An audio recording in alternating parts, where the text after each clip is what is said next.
unbelievable, unbearable. And now, a 50-day sea expedition attempts to crack its mystery, uncovering the improbable creatures that somehow thrive at this merciless alien edge of our planet.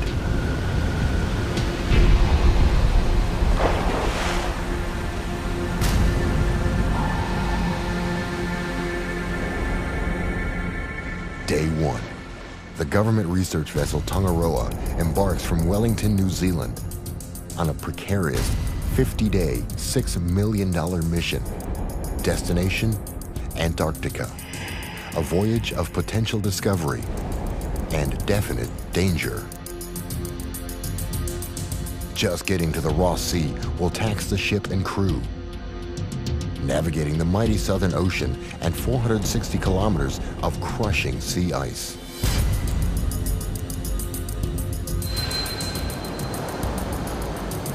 In this International Polar Year, Tongaroa will join 17 other ships in a top-to-bottom census of Antarctic marine life. And Andrew Leachman is its captain. Like a telephone directory of everything that's down there, because it's never really been done. But satellite charts show the worst icing condition in years. Even with Tongaroa's 70-meter-long reinforced hull, this could be a mission impossible. Though he can hardly wait to get his hands on the strange, scaly creatures from the seafloor, marine biologist Andrew Stewart knows it'll be no dip in the ocean. The ocean is a very difficult environment to study. Down here in the Southern Ocean, everything is that much harder.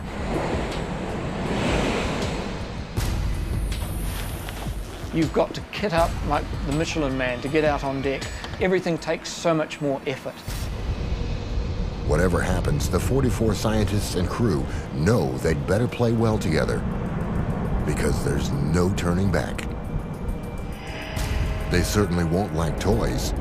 The team has new gadgets, new cameras, cutting-edge science to help them check the health of the ocean. Has overfishing caused harm? Is global warming forcing a sea change? The scientists aim to find out. Once they get past the seasickness. Ship's doctor, Jenny Visser, takes her job very seriously. Tongaroa will sail well beyond the reach of a helicopter rescue. If illness or injury strikes, help will come by slow boat or not at all. Dr. Jenny's skills could mean the difference between life and death. Right, how are we doing? Good. Berkey bit just over here. Yeah. 6 days out, the team spots its first iceberg. See that? It's on the radar. That's good. That's good. A free-floating chunk of ice calved off an ice shelf. This legendary menace of the high seas reveals only 1/8 of itself as it glides aimlessly and destructively through the water. Get out the port side, you'll see an iceberg. The team find it thrilling, an ominous hint of the hazards that lie ahead. Tongaroa is a fisheries research vessel, no icebreaker. And these small icebergs, called growlers, seem to be ganging up on the ship. Obviously, there's icebergs around. It's bergy water. There's a few growlers about. We're heading south, so I'm not certain exactly where I'm going to go. I want to go and have a look and just have a feel for the terrain and so which way we can work our way through the ice to the Ross Sea. Captain Leachman navigates these waters knowing others have attempted and failed. You're in the footsteps of Scott and Shackleton. It's a challenge. It's a real challenging thing for any ship's captain to take a ship down there.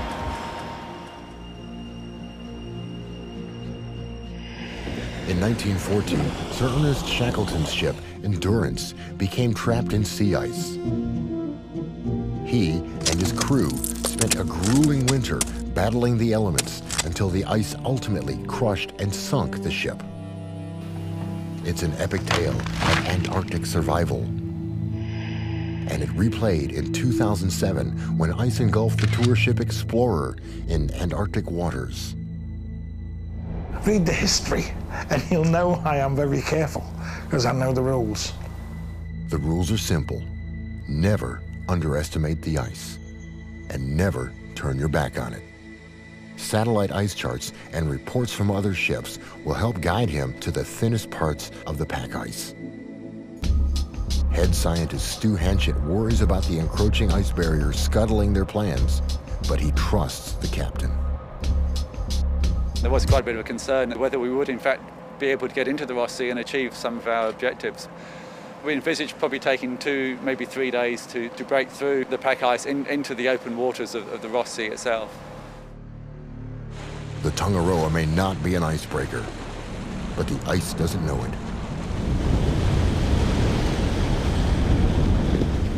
The sharp prow makes short work of it, for now.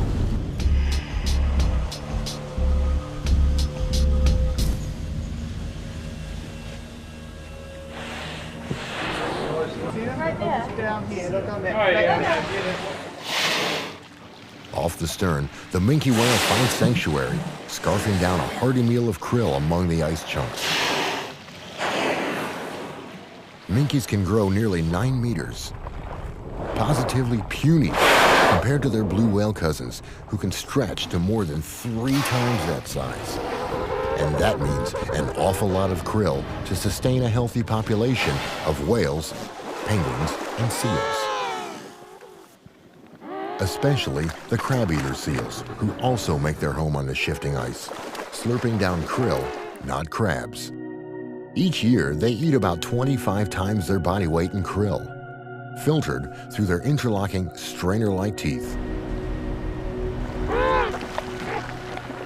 And these ever-popular emperors of Antarctica will pass the dark and brutal winter by mating.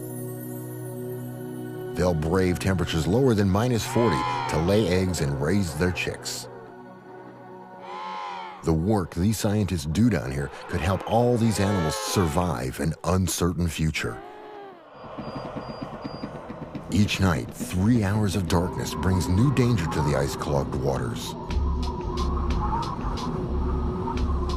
Safety depends on constant vigilance.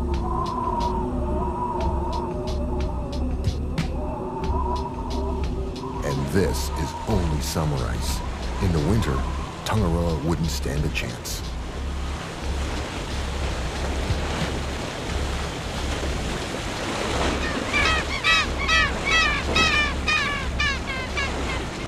Right, how are we doing? Let's look. At last, the ship breaks free.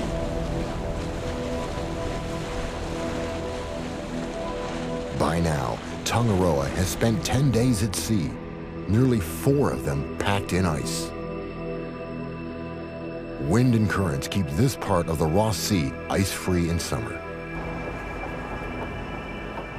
Voyage leader John Mitchell can breathe a little easier, but experience tells him he hasn't seen the last of it. It's always going to get in the way, regardless what you do. Even on the best ice years, you still get ice, and it's always where you want to be.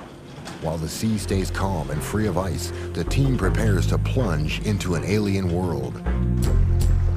For the first time, these scientists will get to see what's down there, courtesy of the deep-towed imaging system they call DETIS, custom-made for this type of deep-sea exploration. Its high-definition video and stills cameras will act as the team's eyes in this high-pressure, low-light environment. Okay, we're ready to go. And we're in position, going ready.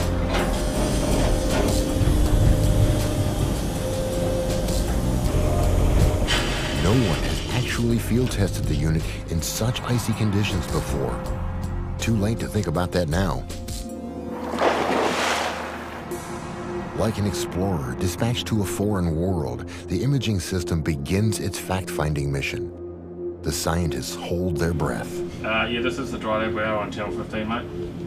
Roger that, thank you. Nobody really knows what's down here. At last, the ocean floor. Andrew, could you just hold there for a moment, please? Recording now. To a marine biologist, this is big. Like the first moonwalk. As the live video images come up from the seabed, the scientists log what they see and strain to find things they've never seen before. They will trawl for an hour, the length of a videotape, giving the team their first tantalizing image of polar marine life in perpetual nighttime. There's quite a lot of fragments of things here, isn't there?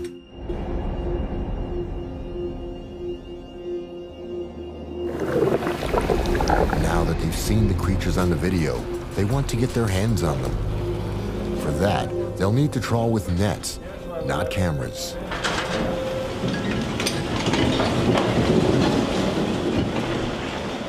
They approach trawling systematically.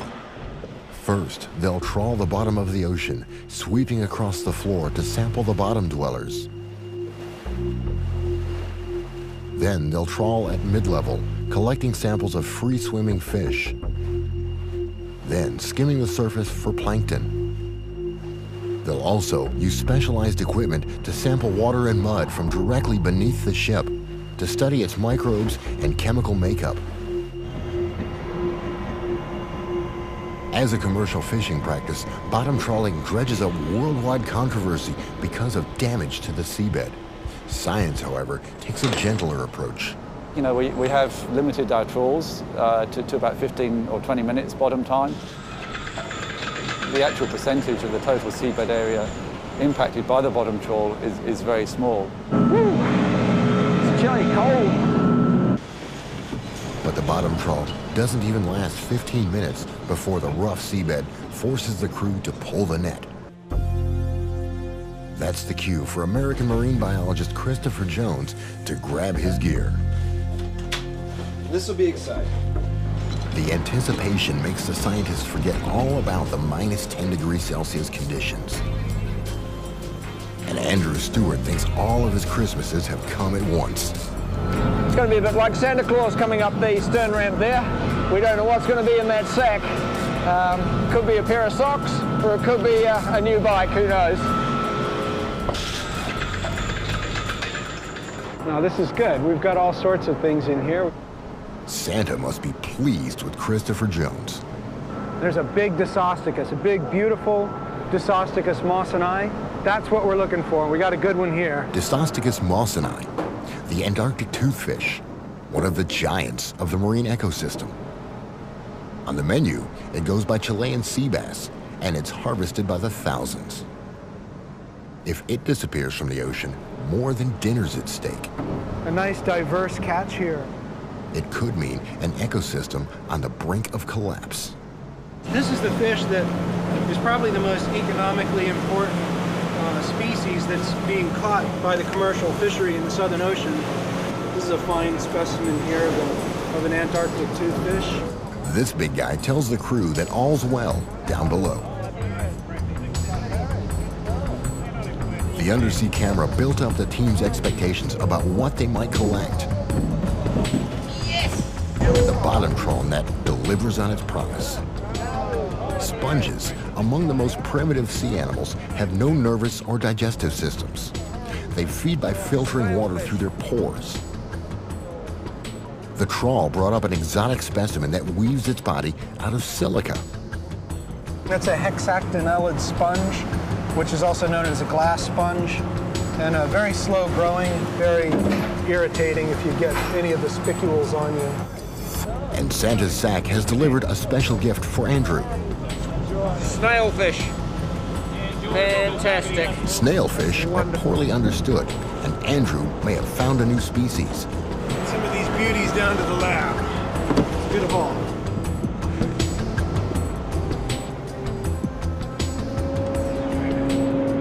This is why I came to Antarctica. Seeing things like this, it's just beyond words. We now have whole families of fishes that are found nowhere else in the world except in the Southern Ocean. And these are fascinating animals. These are the ice fishes. temperatures above 5 degrees Celsius are too hot for them and in fact are lethal for them. The sea holds a dizzying variety of fish to baffle and thrill marine biologists. Nature even saw fit to make about 115 species of Andrew's snailfish. You have to look at such features as the shape of the teeth, the jaws, the shape of the gill rakers, as well as counts of the vertebrae, counts of the dorsal and anal fin rays. And then along comes the kind of discovery that blows biologists out of the water. Now, I have no idea which species this is at the moment.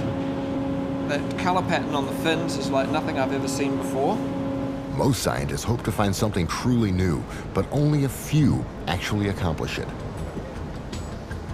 Andrew might have discovered yet another new species, making him the first human to lay eyes on this creature that's evolved over millions of years. Though cut short, this first trawl offers something for everyone.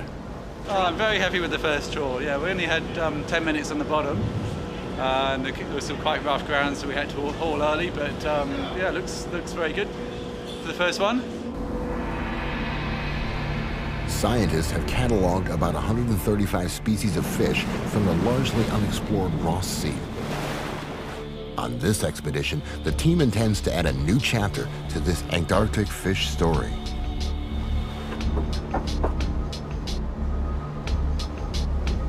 In the depths of the ship, the team studies the fish finder to locate schools of small fish and krill, the foundation of the elaborate food chain. Since big fish depend on little fish, the scientists want to check their health. That means another fishing expedition. Yeah, hi Andrew, it's Richard here down in the acoustics lab. We're seeing a bit of a mark on our sounder down here. We're quite interested in doing a mid-water trawl. The target's spotted, the net's deployed.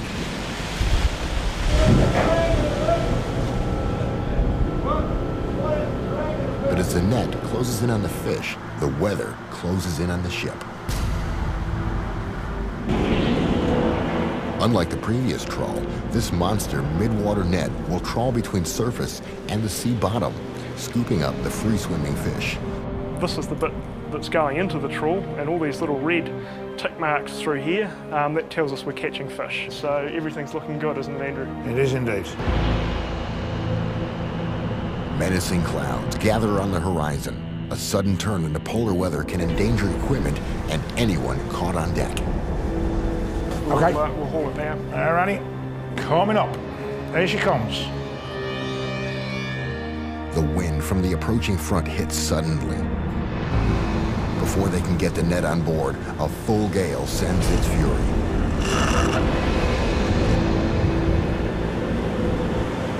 Hold it now, hold it now.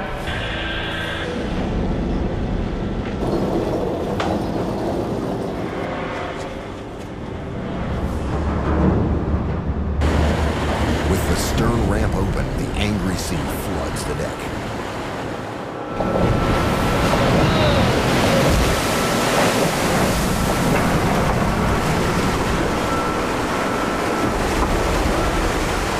Waves crashing over the stern can easily sweep a crew member into the icy, churning sea, where the cold shock can kill in 3 minutes.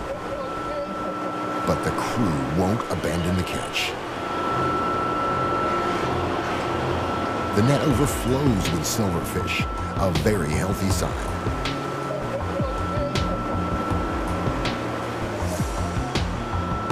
It's one of the most abundant species in the Ross Sea. It's eaten by quite a lot of species, so it's important in the food chain. Among the mass of silverfish, Andrew spies a lethal predator most likely feeding when snared. What's the name of that again, Andrew? Daggertooth. A daggertooth. Wonder what was called that. Stick your finger in his mouth, Chip. This striking find wields a mean set of chompers. It's a pretty fish. Comes up underneath like that, bites down, chomp, reverses, and it severs the spinal cord. It's paralysing that fish, turns around. The ferocious storm puts a halt to the science program. The ship slows down to ride it out. Nature runs the show now, and the team battens down the hatches. This isn't fun, you know. Despite the boats pitching and rolling, life goes on. A well-stocked galley serves those who could still manage to keep the food down. Whatever the sea throws at them, the team takes in stride. Though striding in heavy swell does take some practice.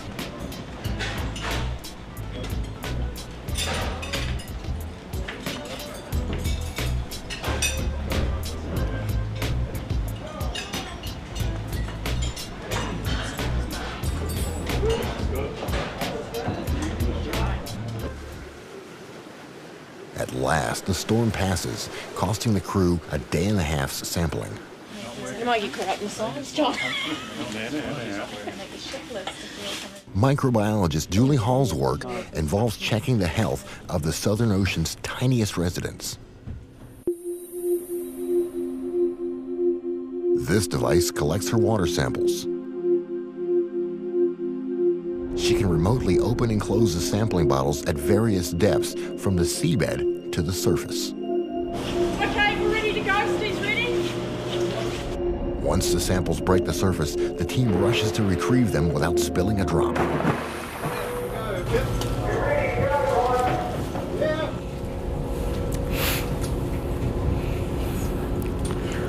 As you can see, it's a difficult and dangerous operation, and the deck crew have to be really careful bringing it on board in such rough and slippery conditions. So we're going to pull it round into the garage so that we're out of the wind with the sampling, and then we'll start taking the samples off the bottles. She wants to see if increased greenhouse gases in the ocean have any effect on life down here. She'll measure chemicals, water temperature, and bacteria in the sea. We've got the water from that coming out and going in about 10 different directions for analysis of nutrients in the water, chlorophyll, phytoplankton. We're also looking at viruses, the microzooplankton, those very, very tiny zooplankton. Her work in this far-off sea may have global implications, but Julie's about to feel the full weight of her isolation from the world back home.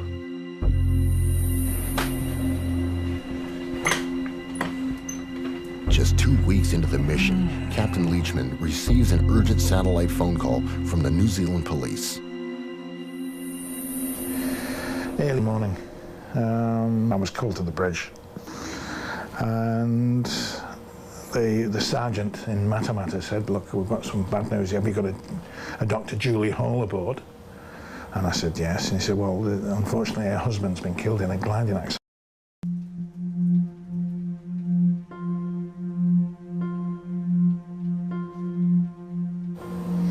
Anyway, what I did do is got Julie up and sat her down. It was my duty to inform her. And it's a very, very difficult thing to do. So I'm awfully sorry. I've got some bad news, and your husband's been killed. Julie's husband, Dr. Trevor Atkins, was also a scientist. He died while competing in a gliding competition. He was competing in the New Zealand Championships, and he'd had an accident very close to the airfield and had been killed instantly on impact at the site. I explained that I would do everything in my power to get her home. But the difficulty, of course, of being isolated where we were, there's no guarantee we could get her off.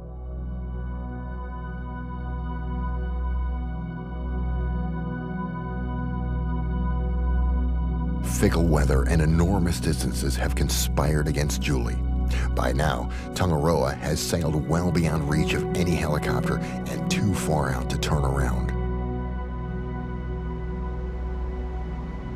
If Julie has any hope of getting home, Captain Leachman must find a nearby ship able to make the journey.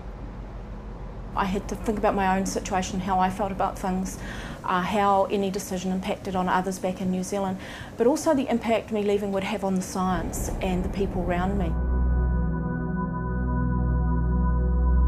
With the weather deteriorating and the nearest ship at least 3 days away, Julie has to make an immediate decision: stay with the mission or return home to her family. And as it turned out, I'd made the decision not to leave. She decided that really she was going home to an empty house, and she didn't want to go home. She was happy where she was.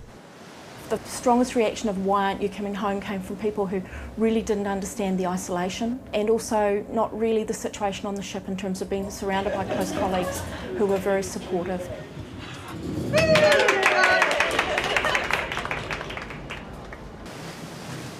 As they edge their way along the Ross ice shelf, the wind kicks up an icy spray. Just another summer day in the Antarctic. The temperature plunges to -14°C and spray freezes on contact.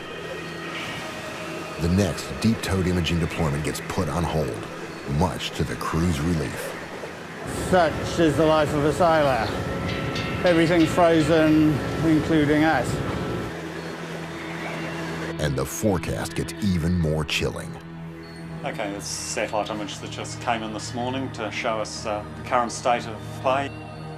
The southern Ross Sea is refreezing faster than expected, already covering several of their planned sampling stations. It could be arduous. If this southerly wind continues, the whole thing's going to freeze up, and it'll be like operating in fresh set concrete, so it's not good. We won't be able to do much sampling if those conditions prevail.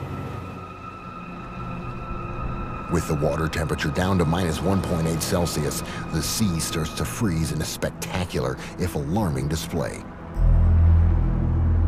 It stretches to the horizon in every direction and can potentially strand the ship.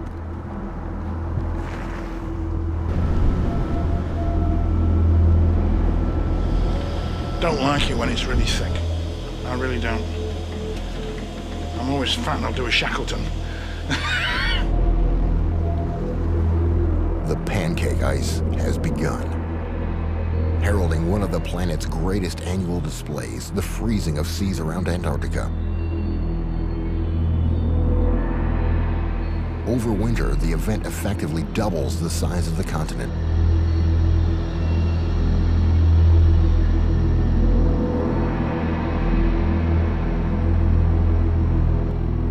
The science leaders call an emergency strategy meeting. Morning all. I think the general consensus is now that we don't go much further east than here, which is probably a good idea because looking out the window. They agree to continue their work here as long as they can before the ocean freezes solid. Because we're at the southernmost extremity of our activities, we're going to do a Dieter's toe, and then we will proceed northwest.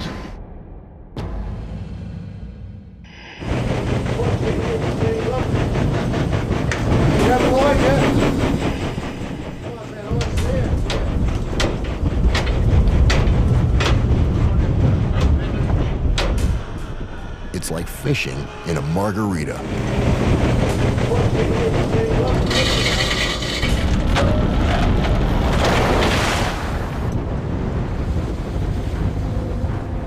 The slushy turmoil on the surface hides the calm waters below. As Antarctica began its deep freeze over 30 million years ago, life here evolved and flourished. Now comes a new challenge. Despite the pristine nature of this remote ocean, the imaging system shows human intruders. The stills camera snaps a beer bottle. And commercial fishing activity leaves its mark in the form of a trawler's long line. When the weather allows, commercial trawlers drop their deadly long lines here to catch toothfish, the so-called sea bass. This healthy specimen means more than tonight's dinner special. Sizable toothfish, you reckon? It's the poster child for good fishing management. Elsewhere in the southern seas, indiscriminate practices have dangerously depleted its relative, the Patagonian toothfish. But stricter Antarctic regulations allow us to have our fish and eat it too. Christopher Jones hopes it stays that way. It's the one fish that human beings are having the greatest impact on. We're okay now, but we have to be very, very cautious if we decide to increase the catch. This whopper weighs an incredible 56.8 kilograms, and still only half the size these mighty fish can grow. In one recent summer, the longliners relieved the Ross Sea of 3,000 tons of them, while Tongaroa has only caught 5 for research. There may still be plenty of fish in the sea, but these scientists are always chasing the one that got away. Besides catching a mammoth toothfish, the team has also collected some of its favorite food, including the glacial squid. That's a lovely specimen of the glacial squid. Very nice condition indeed for a very delicate squid. Squid and octopus, fragile members of the rich and diverse cephalopod family, live in every climate and at every depth. They may look bizarre, but they boast the biggest brains among the invertebrates. Like any spineless creature, a squid's first instinct is to hide. But a cornered one has some potent weapons in its armory, like this parrot-like beak that can deliver a nasty peck, or these lethal hooks used for snaring prey. But right now, Darren Stevens has snared his catch of the day, an incredibly rare deep water octopus. This is a lovely specimen of Storoteuthis. It's another one of the Dumbo octopus and a very gelatinous individual. Only a handful of these octopuses have ever been found anywhere. And this is the first intact one caught in the Ross Sea. The fact that it came out of the net 100% intact makes it even more remarkable.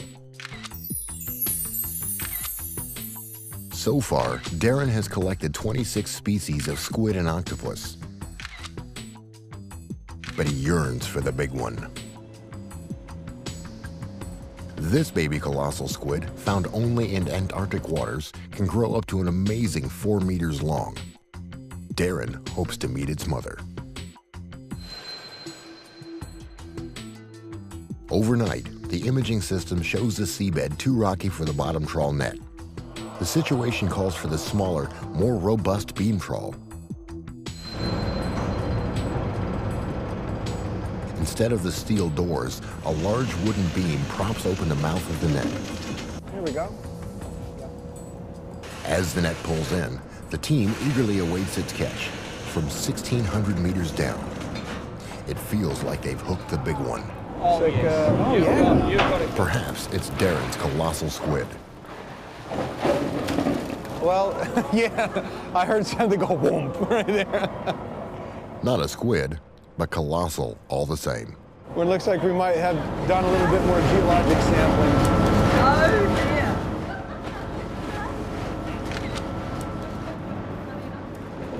The deckhands get left with the heavy lifting.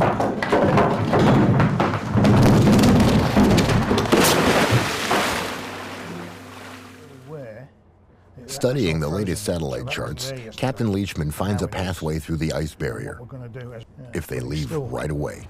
And at some stage we'll need to escape from this area, through this ice bridge and away to the north. The way to deal with encroaching ice is to head for warmer waters. And in the southern hemisphere, that only means one thing. Go north, young man, go north. Bring her up and drop those. As Tongaroa steams north into deeper water, Julie deploys the multiple opening and closing net, or mock nets. Each tentacle of this mock nest monster has snatched plankton and krill from various depths. This is a very important mock nest sample for us. It's come from 3,400 metres. It's the deepest one we've ever done. Along with the microscopic animals known as zooplankton, Lisa spies a tiny deep-sea squid. A little gift for Darren, the squid guy. Is Darren up there? Darren, yeah. Tell him we've got a present for him in the plankton lab. Isn't he beautiful? He's in very good condition. You know, we've found some fascinating things, and quite often they're bright red, which is really cool. He's great and very much still alive. What have you got for me? There you go. Oh, well, that is gorgeous. Thank you. Bathytusis abyssecola. You've done very, very well. Thank you.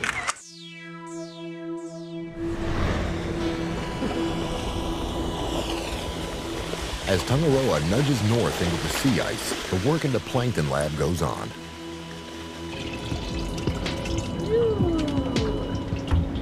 In the mock nest net, we collect some of the larger phytoplankton in there, and sometimes it's come up literally looking like pea soup with those larger phytoplankton that get caught in the net. I'm amazed at the amount of life in here. It certainly looks quite productive, a lot more productive than I'd imagined for Antarctic waters. But I guess something's got to be there to feed the krill, which live down here. The mid-trawl net hauled up plenty of krill, and Chris gets the smelly job of weighing and measuring every last one of them. It's the only way to calculate how many of these crucial crustaceans inhabit the Ross Sea. Krill really drive most of the ecosystem. That is all the land-based predators, the penguins, the seals, the birds, most of the fish species, whales, they're all highly dependent on krill. The arrival of 2 humpbacks delights the team. Whales, can I just drop it down? Oh, nice. Whales! They've come for the krill, of course, gorging themselves before migrating back to the breeding grounds in the Pacific. This is great. It couldn't be any better. The sun is shining and it's just a beautiful day. The ice is right behind those whales.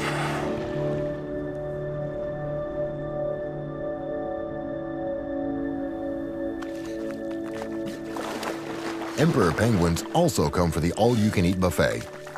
After laying their eggs in a dead of winter, the females complete an arduous trek from open water to feed the chicks. And krill, one of the lowest links in the food chain, becomes a meal fit for an emperor.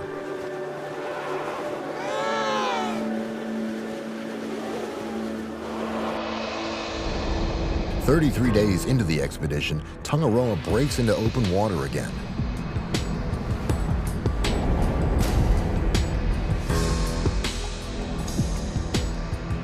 On the horizon looms Scott Island and Haggett's Pillar. These insignificant-looking rocks are actually the top of a seamount, a volcanic undersea mountain thrust from the bottom of the ocean 4,000 meters below. A deep region known as the abyssal seabed. Yeah, well, these ones were more dispersed, that second set. Malcolm Clark studies these bedrock communities that thrive on dramatically steep slopes. Some creatures prefer a bed with more support. They opt to live on the rocky seamount instead of the posh seabed. So animals that need to attach to something really hard, like corals, sponges, they're able to latch on and again survive where the soft sediment of the abyssal plains doesn't enable them to survive. The team decides to drop in on the seamount community using the beam trawl. But the seamount is not accepting visitors.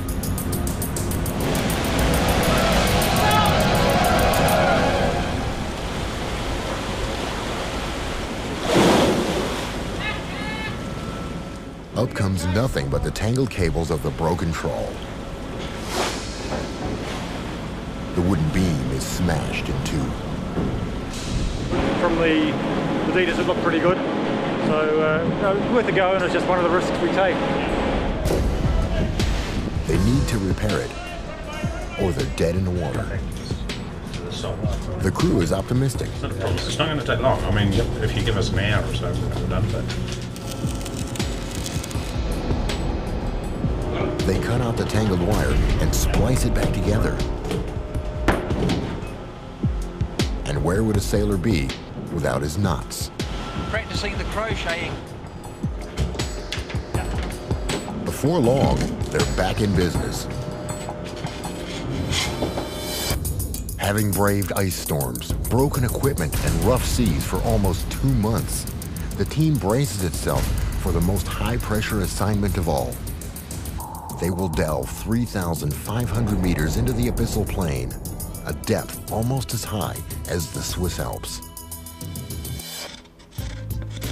To prepare for the mission, team members perform an exacting scientific endeavor, decorating polystyrene cups.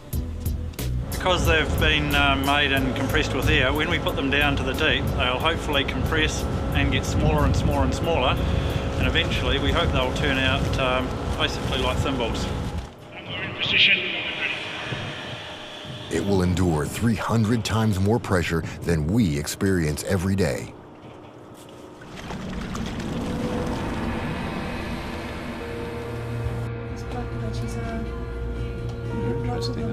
Suddenly, the abyssal plain reveals itself. It looks barren, like the surface of Mars. But a closer look reveals life. No one has ever witnessed sights like these in Antarctica before.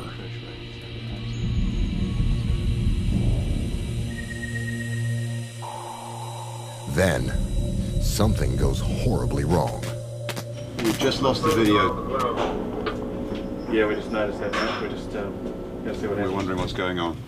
It could be a minor malfunction or a catastrophic failure. It just concerns me when you get to that depth and it suddenly goes, you sort of think, oh god, the pressure hasn't broken a seal or something. They haul the apparatus back up and see the problem right away. Oh dear. But dripping water out. That's not supposed to happen. Yeah, what's happened is the pressure has been too great for the glass in the bottom, and it's got a hairline crack across it. Remarkably, the camera continued to operate, allowing Chas Marriott to replay its destruction. You can see a crack started to form across the glass lens on the front of the housing, and as we scroll through the frames, you can see water starting to seep into the housing.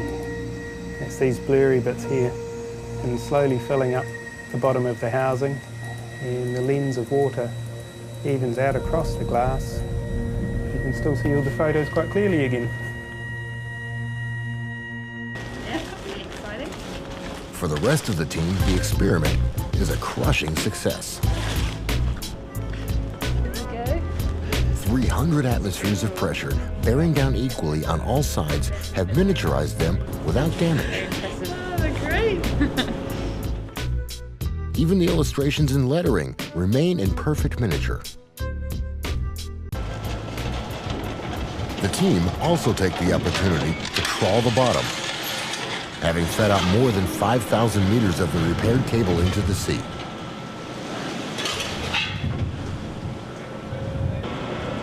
The beam trawl finally comes aboard at 2 a.m. And after 6 hours of waiting, the team gets its reward. 12 buckets of mud and 1 single fish.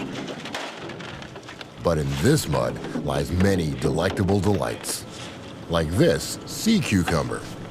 It's hard to see where's front and back. That would be, I guess, another oral appendage. He's wagging his tail, though. Now, if this doesn't demonstrate all the glamour of marine biology, nothing does.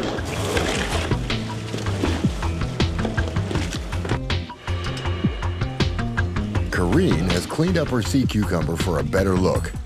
This is the back side of it, and the front of it is clearly the other side, which has got these oral tentacles.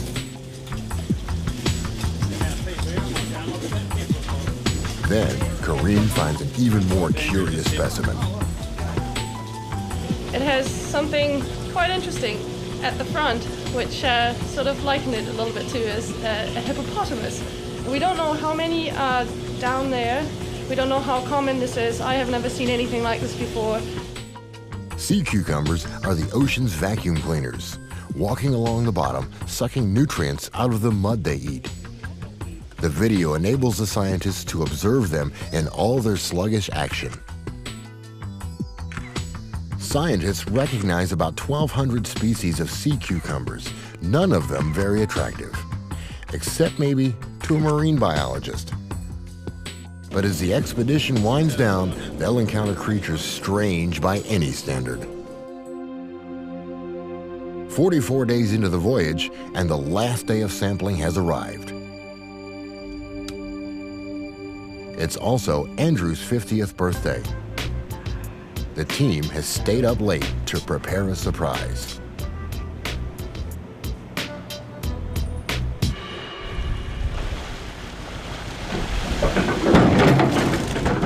They've conducted 312 sampling deployments at 39 different stations, yet still a sense of expectation grips them. This is the last bottom trawl of the cruise. The video shows parasites attached to deep-sea rat-tail fish. The scientists hope the trawl snares one. After a long day's wait, Andrew and the others get to see the last net come in. With deep trawls, they've come to expect some strange specimens. They are not disappointed. These abyssal fish have evolved to cope with the crushing pressure down below. But when they're pulled to the surface, their guts blow up like a balloon. As they've come up, the pressures cause their swim bladders to expand and blow out their mouths. Unfortunately, it doesn't do them much good.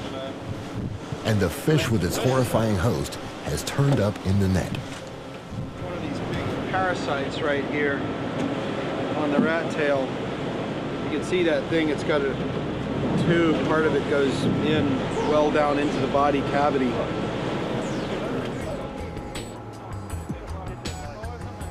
Today, Andrew receives a birthday gift only a biologist could love, an ambush predator with a mouth of needle-sharp teeth.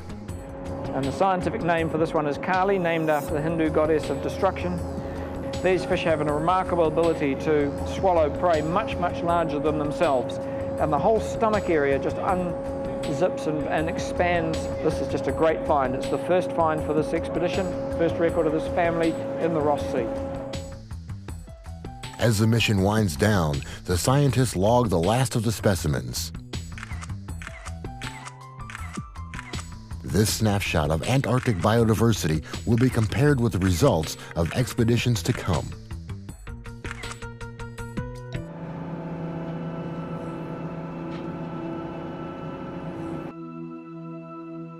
As they head back to New Zealand, Captain Leachman reflects on Tangaroa's 7,000 nautical mile journey through one of the most challenging oceans on Earth. Once you've had a touch of it and seen the visibility, you see 200 miles, see Mount Melbourne pink in the midnight sun. Oh, I mean, there's no, words can't describe just the beauty of it all. It's wonderful. And would he go again? Oh, of course.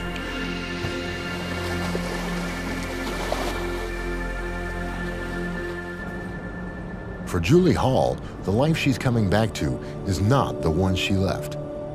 But she has no doubt that the painful choice she made was the right one. I felt that he would have wanted me to stay and finish the program that I've put so much time and energy into developing. I've been planning this for over 2 years, so to walk away would have been very difficult. Andrew Stewart and the fish team scored 88 different fish species.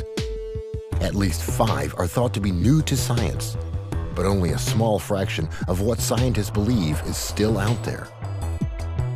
I think that what we have already retrieved from the Southern Ocean has been incredible. I think in many ways we've barely scratched the surface. As these scientists return home, they're proud that their 50 days aboard Tangaroa have made this unfathomable world a little more knowable.